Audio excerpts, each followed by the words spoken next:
Hello everyone. Thank you for joining us today. As you know, because you thoroughly covered it and you lived through it, Salt Lake City and our urban forest was hit so hard by the hurricane force windstorm on September 8th. We estimate that more than 1,500 trees were lost in our public spaces alone. And that doesn't include the thousands of trees that were toppled on private property.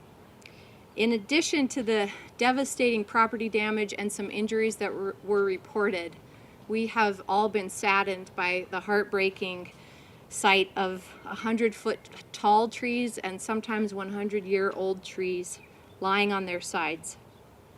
Our west side, here where we are today, lost more than 100 Modesto ash trees from neighborhood park strips alone. They account for the majority of shade in those neighborhoods. At the city cemetery, we lost more than 250 trees, dozens of which were 80-foot tall spruce trees and one of the most beautiful Austrian pines in the city.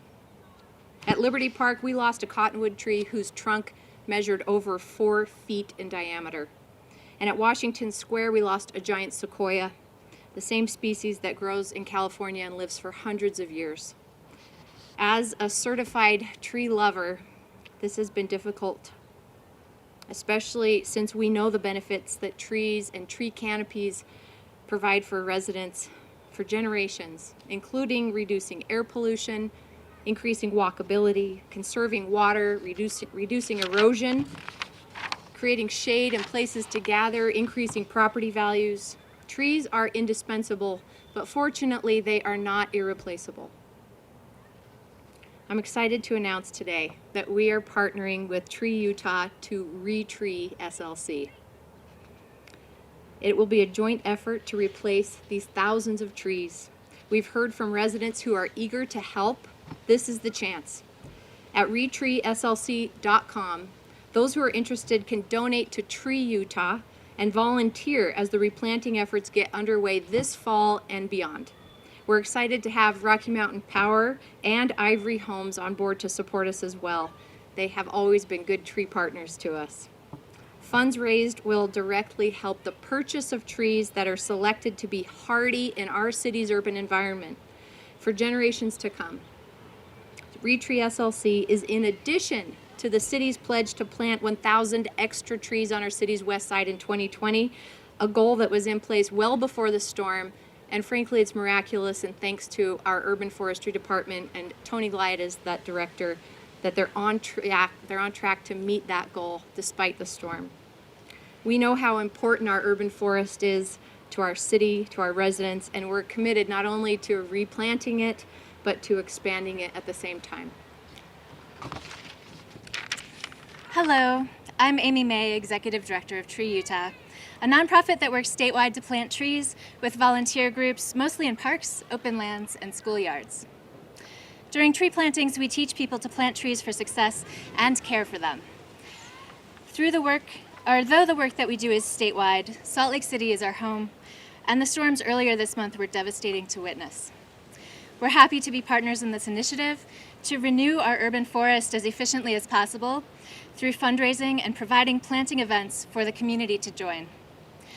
To that end, Rocky Mountain Power and Ivory Homes, thank you for already having your commitment to this initiative to ReTree SLC.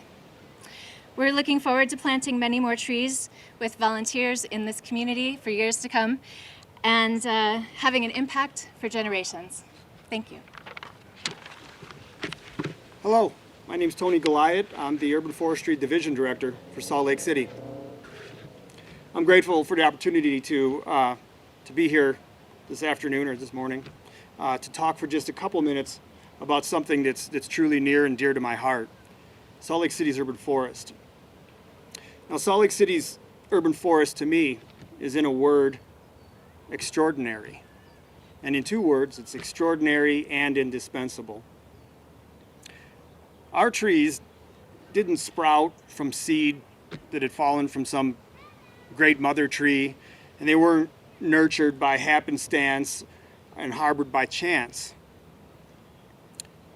They were planted by people.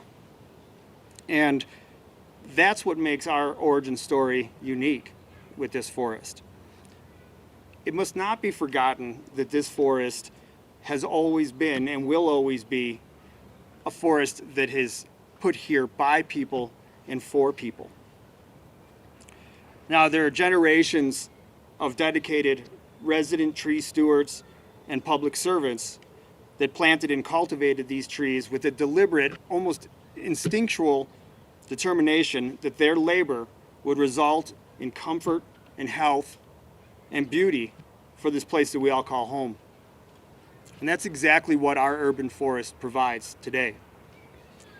On September 8th, a windstorm pushing gusts more than 90 miles per hour pummeled the trees of our forest.